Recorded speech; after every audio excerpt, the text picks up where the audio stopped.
ആകാശവാണി. നമസ്കാരം. പ്രാദേശിക വാർത്തകൾ വായിക്കുന്നത് ലിൻസ സിറാജ്.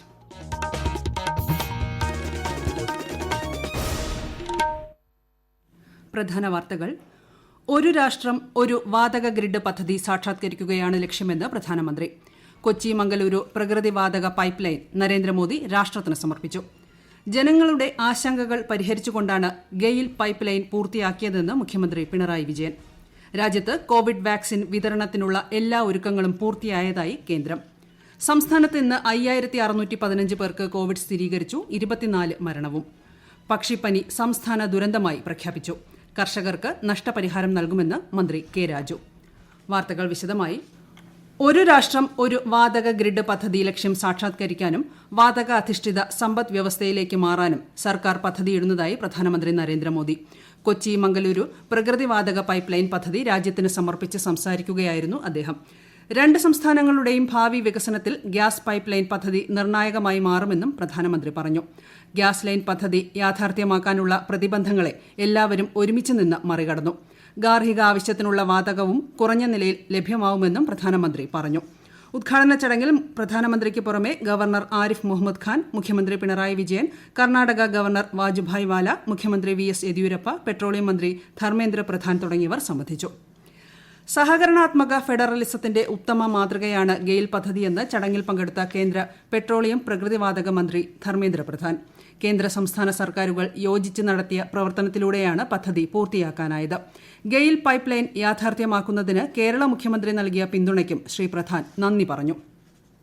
സംസ്ഥാന സർക്കാർ ജനങ്ങൾക്ക് നൽകിയ പ്രധാന വാഗ്ദാനമാണ് ഗെയിൽ പ്രകൃതിവാതക പൈപ്പ് ലൈൻ യാഥാർത്ഥ്യമായതിലൂടെ നിറവേറ്റപ്പെട്ടതെന്ന് മുഖ്യമന്ത്രി പിണറായി വിജയൻ പറഞ്ഞു.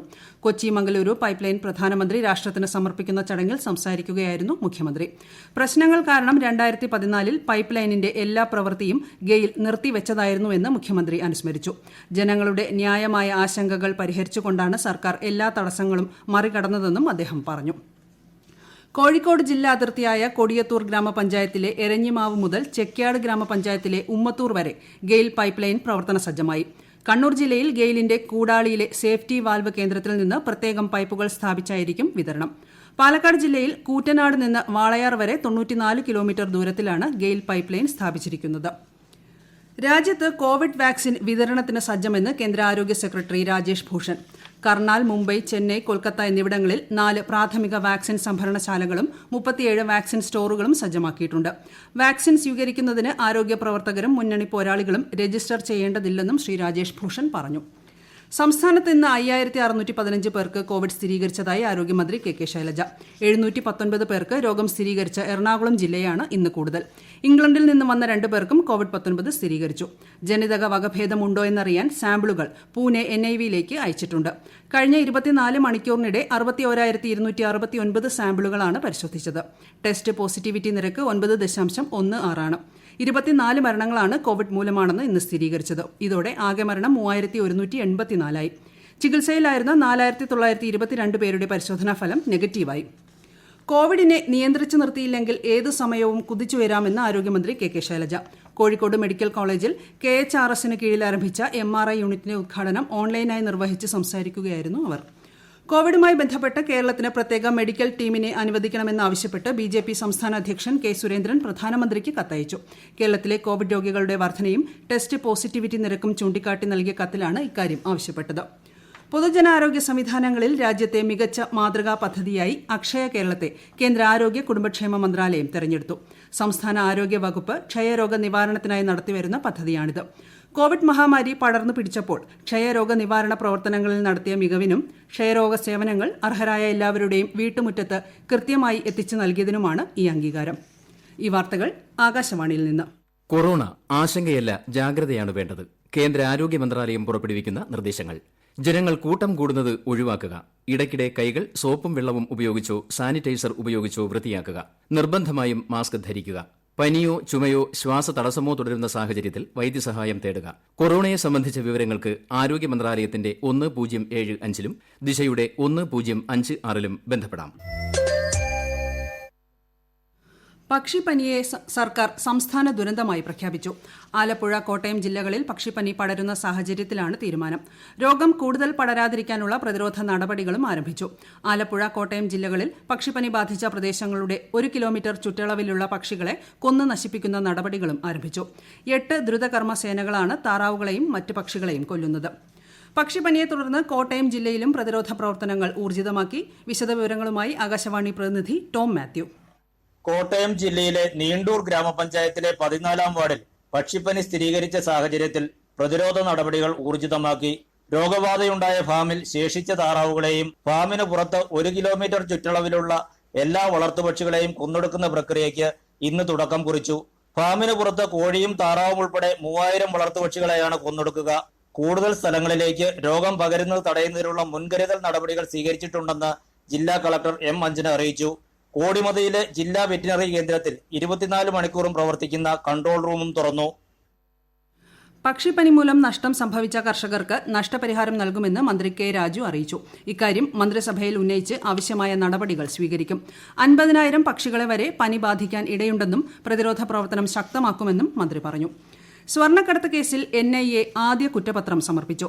സ്വപ്ന സുരേഷ്, സരിത്, KT റമീസ് എന്നിവർക്കെതിരെയാണ് ആദ്യഘട്ട കുറ്റപത്രം. കേസിലെ 2ാം പ്രതിയായ സന്ദീപ് നായർ കുറ്റപത്രത്തിൽ മാപ്പുസാക്ഷിയാണ്. UAPA കേസിൽ ജാമ്യത്തിൽ കഴിയുകയായിരുന്ന താഹ ഫസൽ കോടതിയിൽ കീഴടങ്ങി. താഹയുടെ ജാമ്യം കേരള ഹൈക്കോടതി റദ്ദാക്കിയതിന് പിന്നാലെയാണ് താഹ കീഴടങ്ങിയത്. ജാമ്യം പുനഃസ്ഥാപിക്കാനായി 2 ദിവസത്തിനകം സുപ്രീം കോടതിയിൽ അപ്പീൽ നൽകുമെന്ന് കീഴടങ്ങുന്നതിന് മുൻപായി താഹ ഫസൽ പറഞ്ഞു. പാലാരിവട്ടം പാലം അഴിമതി കേസിൽ മുൻ മന്ത്രി VK ഇബ്രാഹിം കുഞ്ഞിന്റെ ജാമ്യ ഹർജി മൂവാറ്റുപുഴ വിജിലൻസ് കോടതി നാളത്തേക്ക് മാറ്റി. ഇബ്രാഹിം കുഞ്ഞിനെ കസ്റ്റഡിയിൽ ആവശ്യമുണ്ടെന്നും ഇനിയും വിവരങ്ങൾ ശേഖരിക്കാനുണ്ടെന്നും ജാമ്യാപേക്ഷയെ എതിർത്ത സർക്കാർ അഭിഭാഷകൻ ചൂണ്ടിക്കാട്ടി. Speaker P. ശ്രീരാമകൃഷ്ണന്റെ assistant private secretary K. Ayyappan കസ്റ്റംസിന്റെ ചോദ്യം ചെയ്യലിന് ഹാജരായില്ല. നോട്ടീസ് തനിക്ക് ലഭിച്ചിട്ടില്ലെന്ന് അദ്ദേഹം പറഞ്ഞു. വിദേശത്തേക്ക് അനധികൃതമായി ഡോളർ കടത്തിയ കേസിലാണ് കസ്റ്റംസ് നടപടി. ചോദ്യം ചെയ്യലിനായി ഇന്ന് രാവിലെ 10-ന് ഹാജരാകണമെന്നാണ് K. അയ്യപ്പനോട് ആവശ്യപ്പെട്ടിരുന്നത്. കതിരൂർ മനോജ് വധക്കേസിൽ UAPA ഒഴിവാക്കണമെന്നാവശ്യപ്പെട്ടുള്ള ഹർജി ഹൈക്കോടതി ഡിവിഷൻ ബെഞ്ച് തള്ളി. കേസിൽ UAPA ചുമത്തിയതിനെതിരെ CPM നേതാവ് P. ജയരാജൻ അടക്കമുള്ള പ്രതികൾ സമർപ്പിച്ച ഹർജി സിംഗിൾ ബെഞ്ച് നേരത്തെ തള്ളിയിരുന്നു. ഇത് ചോദ്യം ചെയ്തുകൊണ്ടാണ് പ്രതികൾ ഡിവിഷൻ ബെഞ്ചിനെ സമീപിച്ചത്. വിവിധ സാമൂഹ്യക്ഷേമ പെൻഷൻ വാങ്ങുന്നവർ ജനുവരി 1 മുതൽ മാർച്ച് 20 വരെ അക്ഷയ കേന്ദ്രങ്ങളിൽ മസ്റ്ററിംഗ് നടത്തണം എന്ന പ്രചാരണം അടിസ്ഥാനരഹിതമാണെന്ന് അക്ഷയ സ്റ്റേറ്റ് പ്രോജക്ട് ഡയറക്ടർ അറിയിച്ചു. വാർദ്ധക്യകാല പെൻഷൻ, വിധവാ പെൻഷൻ, അവിവാഹിത പെൻഷൻ, വികലാംഗ പെൻഷൻ, കർഷക തൊഴിലാളി പെൻഷൻ തുടങ്ങി സാമൂഹ്യക്ഷേമ പെൻഷൻ വാങ്ങിക്കുന്നവർ മസ്റ്ററിംഗ് നടത്തണം എന്ന രീതിയിൽ സാമൂഹ്യ മാധ്യമങ്ങളിൽ പ്രചരിക്കുന്ന സന്ദേശങ്ങൾ ശരിയല്ല. സസ്യശാസ്ത്രജ്ഞനായ ഡോക്ടർ മാമിയിൽ സാബുവിന് 2018-ലെ EK ജാനകി അമ്മാൾ ദേശീയ പുരസ്കാരം. ഇന്ത്യയിലെ ആദ്യ സസ്യശാസ്ത്രജ്ഞ ഡോക്ടർ EK ജാനകി അമ്മാളിന്റെ സ്മരണാർത്ഥം കേന്ദ്ര വനം പരിസ്ഥിതി മന്ത്രാലയമാണ് സസ്യവർഗീകരണ രംഗത്തെ പ്രമുഖർക്ക് ഈ അവാർഡ് ഏർപ്പെടുത്തിയിരിക്കുന്നത്. സാമൂഹ്യ വനവൽക്കരണ വിഭാഗം തൃശൂർ ഡിവിഷന്റെ നേതൃത്വത്തിൽ കടലാമ മുട്ടകൾ സംരക്ഷിക്കുന്ന സന്നദ്ധ പ്രവർത്തകർക്കുള്ള ബോധവൽക്കരണ പരിശീലന പരിപാടി ചാവക്കാട് ബ്ലാങ്ങാട് സംഘടിപ്പിച്ചു. അസിസ്റ്റന്റ് കൺസർവേറ്റർ PM പ്രഭു പരിശീലന പരിപാടി ഉദ്ഘാടനം ചെയ്തു. രാജ്യത്തെ ഓഹരി വിപണികളിൽ നേട്ടം. മുംബൈ ഓഹരി സൂചിക സെൻസെക്സ് 260.98 പോയിന്റ് നേട്ടത്തിൽ 48,437-ലും ദേശീയ ഓഹരി സൂചിക നിഫ്റ്റി 66 പോയിന്റ് ഉയർന്ന് 14,199-ലുമാണ് വ്യാപാരം അവസാനിപ്പിച്ചത്. സ്വർണ്ണവില വർദ്ധിച്ചു. പവന് 560 രൂപ വർദ്ധിച്ച് 38,400 രൂപയും ഗ്രാമിന് 70 രൂപ കൂടി 4,800 രൂപയുമാണ് ഇന്നത്തെ വില. പ്രധാന വാർത്തകൾ വീണ്ടും. ഒരു രാഷ്ട്രം ഒരു വാതക ഗ്രിഡ് പദ്ധതി സാക്ഷാത്കരിക്കുകയാണ് ലക്ഷ്യമെന്ന് പ്രധാനമന്ത്രി. കൊച്ചി മംഗലൂരു പ്രകൃതിവാതക പൈപ്പ് ലൈൻ നരേന്ദ്രമോദി രാഷ്ട്രത്തിന് സമർപ്പിച്ചു. ജനങ്ങളുടെ ആശങ്കകൾ പരിഹരിച്ചുകൊണ്ടാണ് ഗെയിൽ പൈപ്പ് ലൈൻ പൂർത്തിയാക്കിയതെന്ന് മുഖ്യമന്ത്രി പിണറായി വിജയൻ. രാജ്യത്ത് കോവിഡ് വാക്സിൻ വിതരണത്തിനുള്ള എല്ലാ ഒരുക്കങ്ങളും പൂർത്തിയായതായി കേന്ദ്രം. സംസ്ഥാനത്ത് ഇന്ന് 5,615 പേർക്ക് കോവിഡ് സ്ഥിരീകരിച്ചു. 24 മരണവും. പക്ഷിപ്പനി സംസ്ഥാന ദുരന്തമായി പ്രഖ്യാപിച്ചു. കർഷകർക്ക് നഷ്ടപരിഹാരം നൽകുമെന്ന് മന്ത്രി കെ രാജു. വാർത്തകൾ കഴിഞ്ഞു. ആകാശവാണി വാർത്തകളും വാർത്താ അധിഷ്ഠിത പരിപാടികളും all India radio news Thiruvananthapuram എന്ന യൂട്യൂബ് ചാനലിൽ ലഭ്യമാണ്. കൂടുതൽ വാർത്തകൾക്കായി @all India radio news Thiruvananthapuram എന്ന ഫേസ്ബുക്ക് പേജും @AIR_news_TVM എന്ന ട്വിറ്റർ ഹാൻഡിലും സന്ദർശിക്കാം. അടുത്ത വാർത്താ പ്രക്ഷേപണം 7:25-ന്.